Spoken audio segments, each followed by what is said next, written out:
नमस्ते, आप सबका बहुत बहुत स्वागत है इस प्रोग्राम में, जहां हम जानकारी लेंगे एक ऐसे सेंटर के बारे में, एक लर्निंग सेंटर के बारे में, जो कि एनआईएस बोर्ड की सारी सुविधाएं और उसके एग्जाम्स के लिए जो प्रिपरेशन है, ये लोग सब कुछ कराते हैं।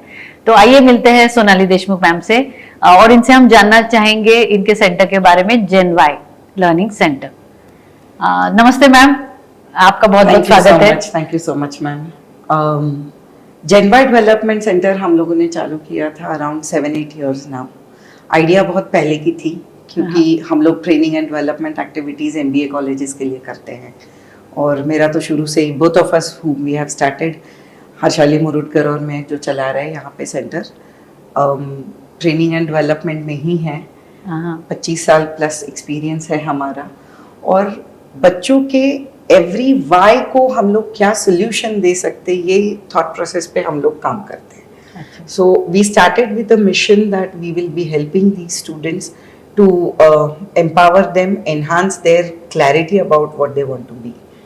सो जेन वाई डेवलपमेंट सेंटर अगर आप बोलते हो, तो हर वाई के लिए हमारे पास आंसर्स है। ओह अच्छा, ऐसे वो नाम आया है। That is how it is been framed. Okay okay. And journey started कि हम लोग NIOS के बच्चों को 10वीं 12वीं करवा दे अच्छे से।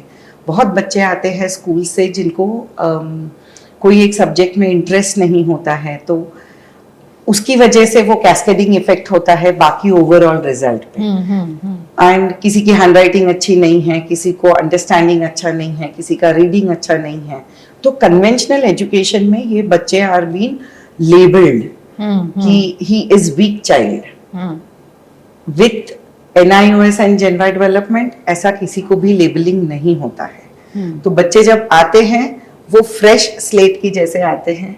Then we try to figure out कि इनका क्या इंटरेस्ट है, क्या एप्टीट्यूड है, what are their capabilities. Based on that हम लोग उनको एक प्रॉपर प्लान बना के देते हैं। अच्छा, सो मैम हमारे सेंटर में फिर उनका काउंसलिंग किया जाता है before the admission and all? Yes, so the process is, एक बार बच्चे आते हैं चाहे वो कौन सी भी एज के हों। So we typically have students coming over from 8 years to above.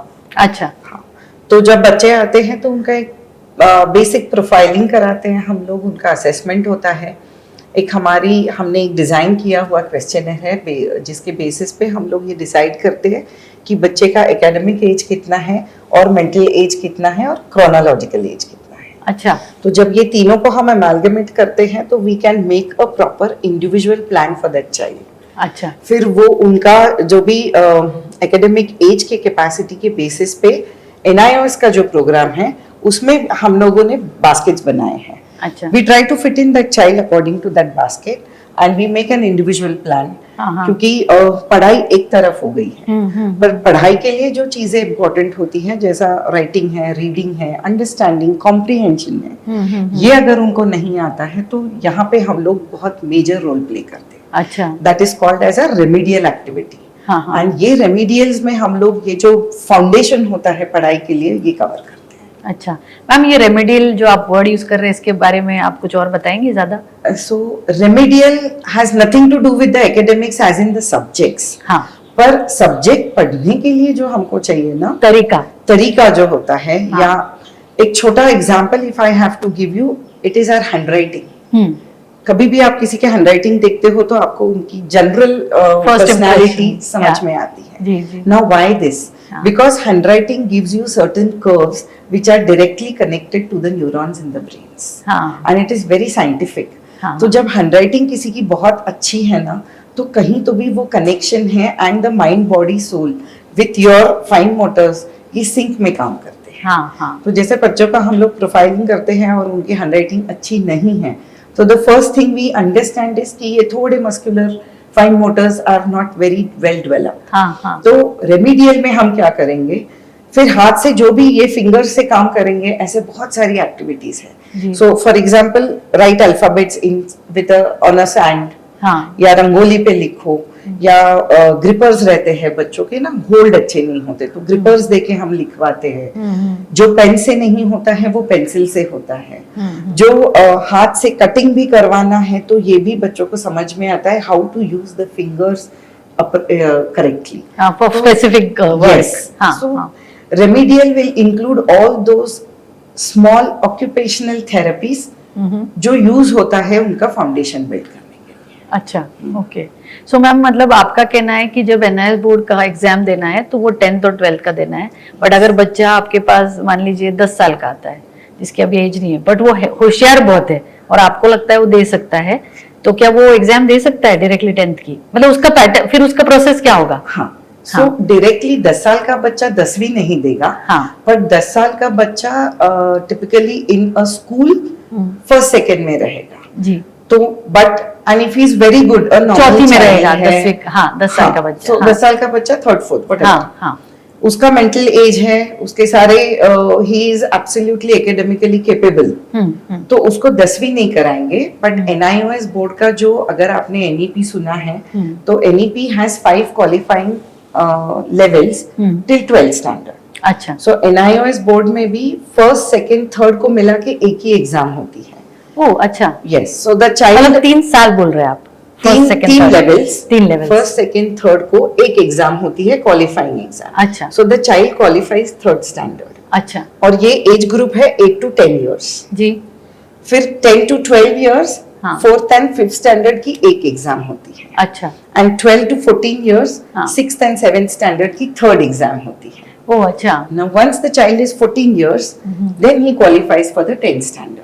अच्छा, एंड 10th का क्वालिफिकेशन, अगर आपने कोई भी कन्वेंशनल एजुकेशन नहीं किया है, if you are an home schooler, हाँ, you can still give 10th standard exam if you are 14 years। अच्छा, ओके। हाँ, मतलब ये मैं बचपन में, मुझे नहीं याद आ रहा, मैंने कहीं सुना था कि फॉरेन में ऐसा होता है कि आपका अगर कोई भी इवैल्यूएशन, भले वो एजुकेशनल हो या कुछ और, तो उस पे इवैल्यूएशन होता है, rather than कि आप इसमें कैसे हो या एज वाइज कैसे कैसे लेवल्स कैसे करते हाँ, हो। हाँ, ये आईबी वैसे करता है कि हाँ, हाँ, अगर if you have that academic capability, age का क्राइटेरिया होता है, वैसा ही एनआईओएस बोर्ड का है। हाँ, अगर हाँ, घर में आपने बच्चों को पढ़ाया है, उनको लिखना पढ़ना समझना, कॉम्प्रिहेंशन जिसको हम बोलते हैं, अगर वो आता है, and if the child is 14 years, then he is qualified to do 10th standard exam. अच्छा, मतलब हम अभी जो एक सबका झुकाव देख रहे हैं, मतलब कुछ ऐसे समझेंगे, कुछ पेरेंट्स और कुछ बच्चे अब अलग सोच के हैं, जो मे बी हमारे ट्रेडिशनल जो सिर्फ 1-2 बोर्ड्स के क्या बोलेंगे अवेलेबल है, उससे नहीं जाना चाहते, तो आजकल हम देख रहे हैं आईबी की तरफ जा रहे हैं। मतलब मैं किसी से कंपैरिजन नहीं, मैं समझना चाह रही हूँ, तो जैसे आईबी में असेसमेंट चलता है वैसा ही एनआईओएस में चलता है assessment। Here I would like to add कि कन्वेंशनल एजुकेशन एक सिस्टम हो गई, हाँ, और ये ऑनलाइन सिस्टम जो हमारे एनआईओएस बोर्ड गवर्नमेंट ने चालू किया हुआ बोर्ड है। इसमें फर्क इतना है कि यहाँ पे फिक्स प्रोग्राम है, और गवर्नमेंट का NIOS board has a big plan. हाँ, सो एकेडमिक्स भी करेंगे हम, वोकेशनल भी करेंगे हम, और बहुत फ्लेक्सिबिलिटी है। तो यहाँ पे पढ़ाई वही होती है जो SSC, CBSE board, ICSE board, IB board में होती है। पढ़ाई, subjects, academics, age level wise सभी को सेम सिलेबस होता है। अच्छा, उसमें कोई कमी नहीं है। हाँ, मतलब एसएससी में जाएंगे तो इजी है, और सीबीएसई डिफिकल्ट है, ICSE little level of difficulty, and the syllabus is little different. पर मतलब एनआईओएस बहुत इजी है और कोई भी कर पाएगा और कोई भी कर सकता है, ऐसे नहीं होता है। हाँ, हाँ, सब्जेक्ट, अगर if you talk about science, science is the same across all the boards. अच्छा, ये एक हो गया। हाँ, सेकेंड इज, ये बोर्ड आपको चॉइस दे रहा है सब्जेक्ट्स के लिए राइट फ्रॉम द बिगिनिंग। हाँ, जो कि आपको नॉर्मली नहीं होता। नॉर्मल स्कूल्स में ये नहीं होता है, बिकॉज वहां पे बहुत ज्यादा बच्चे होते हैं और एक प्रॉपर प्लान ही वहां पे फंक्शन हो सकता है। हाँ, एनआईओएस बोर्ड का जो प्रोग्राम है, it is running across India and across 3-4 countries outside also. So बच्चों को अपना चॉइस है कि उनको क्या करना है, क्या नहीं करना है। जिसको जिस फील्ड में करियर करना है, वो लोग क्यों मैथ साइंस करें। जिनको कॉमर्स में जाना है या आर्ट्स में इंटरेस्ट है, तो वो लोग क्यों ये सब्जेक्ट्स पढ़ें। So when it comes to qualifying your 10th and 12th standard, you have a choice कि आपको जो सब्जेक्ट्स में करियर बनाना है, वही सब्जेक्ट्स लेके आप पढ़ाई करो। तो जो चीज हमको पसंद आती है ना, उसमें एफर्ट्स कम लगते हैं, रिजल्ट्स अच्छे मिलेंगे, and you go closer to your goal. Plus there is lot of flexibility with the exams also. हाँ, हाँ, जो हम लोग करते हैं जेनवाई में, बच्चों का पहले तो एप्टीट्यूड कैपेबिलिटी चेक होती है। We are absolutely determined to get the exact potential of the child. अच्छा। तो जो भी बच्चों की इंटेलिजेंस होते हैं हर एक में वो होते हैं, but there is a combination of certain intelligences जिसके ऊपर we define the career graph. अच्छा। और ये कॉम्बिनेशन के साथ कौन से सब्जेक्ट्स ये बच्चों को कर पाएंगे ये लोग, ये हम लोग प्लान करके देते हैं, जिसको हम लोग इंडिविजुअल एजुकेशन प्लान बोलते हैं। अच्छा। And this supported with our life skills and the remedial plan works wonders. अच्छा। बहुत अच्छे रिजल्ट्स मिले हैं हमको। जो बच्चे 35, 40% या फेल रह चुके हैं till the standard of 9th standard in any school, any board, वो यहाँ पे बहुत अच्छे मार्क्स लेके पास हुए हैं। ऐसे अलमनाई का बहुत बड़ा ग्रुप है अभी। अच्छा अच्छा। तो मतलब मैं ये समझ रही हूँ इस बात से कि कोई बच्चे का रिजल्ट नॉर्मल स्कूल्स में या हमारे ट्रेडिशनल वेज में कम आने से कोई फर्क नहीं पड़ता, बट एनआईएस बोर्ड उसको एक फ्लेक्सिबिलिटी देता है to choose the subject, to give the exams also, और जेनवाई उनको हेल्प करता है फॉर द असेसमेंट कि वो किस चीज में बेटर है, वो किस में अच्छा कर सकता है, और प्लस गाइडलाइन के साथ। ऐसा नहीं कि सिर्फ असेसमेंट कर दिया और एक रिपोर्ट दे दिया, उस पर नहीं। क्योंकि आजकल हम देखते हैं ऐसे बहुत सारे आई डोंट नो क्या बोलते हैं उसको, कि उसमें रिपोर्ट्स बन के आते हैं कि इसमें अच्छा है, पर फिर भी बच्चा कंफ्यूज है और पेरेंट्स उससे ज्यादा कंफ्यूज है इसको क्या कराए। करेक्ट। और इसको जो सपोर्ट लगता है ना, that is that foundation, as I said, कि एकेडमिक्स एक बाजू हो गई, और उसको जो फाउंडेशन लगता है ना कि what am I wanting to do, मेरा सेल्फ बिलीव, मेरा confidence, my clarity about my thoughts, कि मुझे क्या करना है। ऐसे बहुत बच्चे आते हैं कि जिनको खेलना है, पर पेरेंट्स बोलेंगे कि नहीं 10th 12th है, now you don't play tournaments, पर वो तो टाइम ही निकल गया ना। तो we are missing upon one Dhoni and one Virat. हम लोग अंडर 17 अगर टीम नहीं हुई तो आगे अगर अंडर 19 आप कुछ नहीं कर पाओगे तो 19 के बाद तो आपको कोई स्टैंड ही नहीं है। Right. So NIOS board is a blessing for such kids who have different interest in sports या आर्ट्स या और कोई भी आपकी चॉइसेस है, उसके लिए आपको टाइम मिलेगा, बिकॉज उसके रेलेवेंट आप सब्जेक्ट्स कर रहे हो। टिपिकली फिजिकल एजुकेशन, म्यूजिक है, पेंटिंग है, ये जो सब्जेक्ट्स है ये कन्वेंशनल एजुकेशन में ग्रेडेड सब्जेक्ट्स है। ये NIOS के साथ they become the main part of the subject. So we study what we want to pursue in life. That is very important. This makes their journey very easy. और they go to school very happily.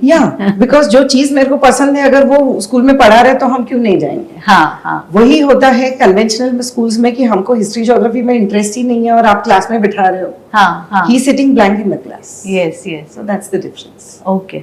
तो ma'am मैं ये भी जानना चाहूंगी कि जब हम ये सब्जेक्ट छोड़ देते, क्योंकि अब यहाँ तो 5 ही सब्जेक्ट लेंगे हम पढ़ने के लिए, तो फॉर एग्जाम्पल मैंने मैथ छोड़ दिया, मैंने हिस्ट्री छोड़ दिया, तो मेरा ओवरऑल बाकी मेरे आगे की जर्नी में इसका कितना फर्क पड़ता है? क्योंकि मैथ्स तो हमें जिंदगी भर, मैथ्स नहीं बोले बट हिसाब किताब तो काम आएगा ही, तो जब मैं ये सब्जेक्ट छोड़ देती हूँ तो मेरा बाकी इस पे क्या फर्क पड़ता है? So as I said, Gen Y development centre सिर्फ एकेडमिक्स नहीं करेगा। हाँ, we first build the attitude of the child, फिर उनका अटेंशन ला देते हैं, इंटरेस्ट क्रिएट करते हैं पढ़ाई में, और फिर एकेडमिक्स आता है। अच्छा, मतलब आप कुछ 3A की बात कर रहे हैं? हाँ, नहीं, attitude, attention and academics are 3 different things. हाँ, 3 different. Academics is what we do in schools. Yes. Academics they will do with NIOS also. हाँ. But जैसे आपने बोला है कि किसी को स्पोर्ट्स में इंटरेस्ट है, तो हम बाकी सब्जेक्ट्स क्यों करें? हाँ. So here पहले हमने ये 3 पे काम कर लिया, and then if I know I have to make a career in so and so field, जैसे आप बोल रहे हैं कि मैथ्स तो सभी को आना चाहिए जी, पर maths is different and commercial maths is different, very different. So after you finish your education in the field of arts, not necessary कि आपको मैथ्स करना है। इसका मतलब ये भी नहीं है कि आपको कल को जाके बाकी का जो कमर्शियल बिजनेस व्यवहार जो होता है वो नहीं आएगा। क्योंकि हम लोग जो लाइफ स्किल प्रोग्राम रन करते हैं which goes parallelly with the academics. अच्छा, so academics one part, remedial one part, life skills one part. अच्छा, life skills works on their personality, अच्छा, on building relationships, on teaching them life skills in general science, general mathematics, commercial maths जो होता है, how to maintain social connects, how to enhance your social connects, ये सारी चीजें हमारी life skill programme में आती है। हमारा जो जीवन के लिए विशेष है life skills. Yes, day to day life में जो इम्पोर्टेंट है, जो अवेयरनेस चाहिए, ये हमारा वो प्रोग्राम में आता है। अच्छा, तो व्हाट इज मैथ्स? हाँ. Ultimately after you make a career, what is maths? हाँ. कि you should understand what are my profits, what are my losses. या इतना दिया तो मेरे को इतना परसेंटेज मिलना चाहिए.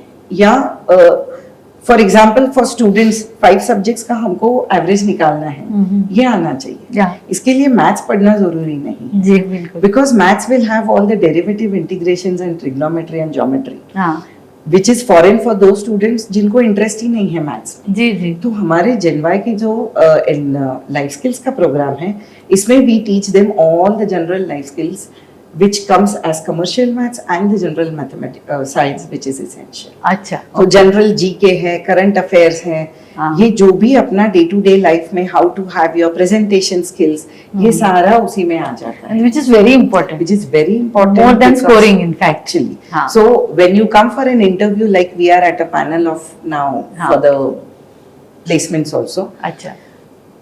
students are not very clear about what they want in life. हम्म.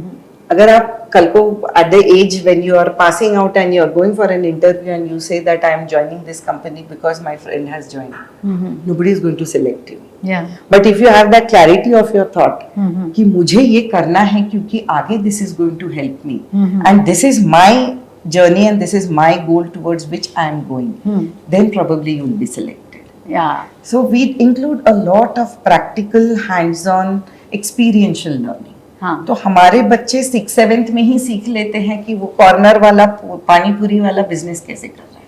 हाँ. So he has that clarity कि वो जो बास्केट लेके गुआवास बेच रहा है, how much business he does, how does a big mall work. So it's like enhancing their own knowledge practically to understand and then make a choice कि उनको आगे जाके क्या करना है. हाँ हाँ. मतलब ये खुद में ही ऐसी कैपेबिलिटीज कल्टीवेट करना या डेवलप करना कि वो खुद देखना सीखे और कुछ समझना सीखे. ये enhancing their potentials is what we call this. अच्छा. कि हर एक में वो होता है पर समझ में नहीं आता है कि वेदर व्हाट इज दिस. हाँ. तो इंटरेस्ट तो मुझे पेंटिंग एंड आर्ट में है, हाँ, पर हाँ. पेरेंट्स तो नहीं बोलेंगे ना because it's graded. Yeah. But we have painting as a subject, हाँ. We have yoga as a subject, हाँ. We have music, Karnataka music as a subject.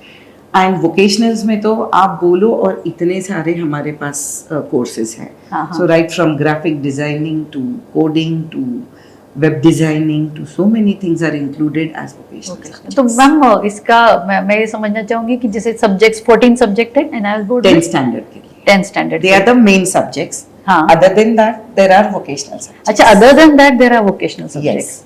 And out of these you have to select only 5. मतलब अगर मैं 3 subject और 2 vocational लेती हूँ तो भी चलता है.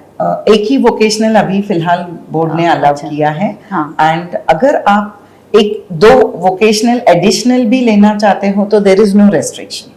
अच्छा. You can opt for 5 to 7 subjects and you can give the papers of all the 7 subjects. अच्छा. What happens is when you go for an admission for higher standard, आपके वो main 5 include होते हैं percentages. हाँ, हाँ. और vocational को आपको certification मिलता है. Oh.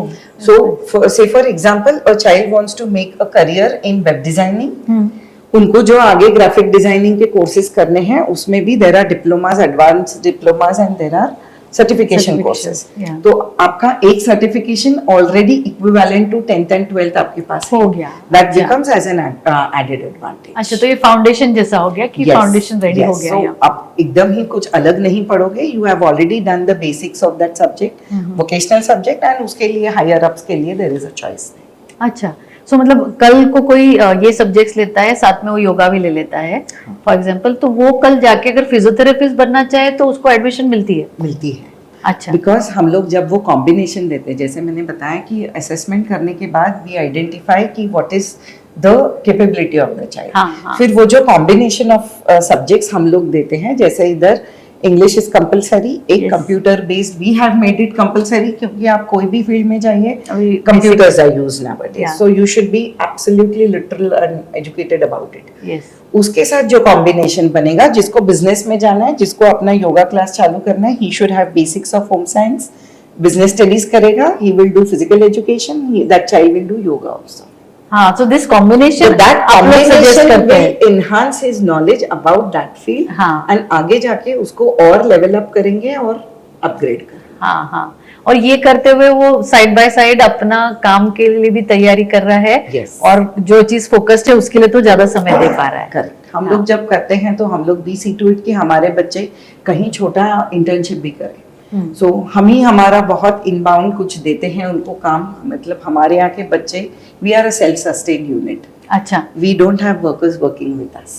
अच्छा एंड जैसे पहले गुरुकुल में होता था वैसे ही हमारे बच्चे भी यहाँ पे काम करते हैं। अच्छा सो बहुत छोटी छोटी चीजें होती हैं जहाँ से बच्चे लाइफ स्किल सीखते हैं। हाँ आजकल if you see we are in nuclear families, या parents are working and then we have helping aids at home.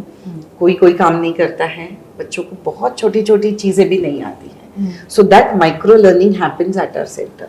अच्छा सो चाय कॉफी बनाने से to decking the center, to making those posters, to painting the walls, to doing small models, to doing all the things that are practically done। वो लोग model आपको बना के देंगे कि हमको अगर बिजनेस करना है या छोटी एक बर्थडे पार्टी अरेंज करनी है तो उसका बजटिंग कैसे करेंगे। This is what our kids learn. So if they have to have a life which is very lavish, उसके लिए कितना बजट चाहिए और उसके लिए क्या एजुकेशन चाहिए और उसके लिए उनको कितनी मेहनत करनी पड़ेगी, this backward engineering is what we do. अच्छा, मतलब आप उनको सच्चाई से वाकिफ करवा देते हैं। Absolutely. So we are preparing them for the future. Yes, okay.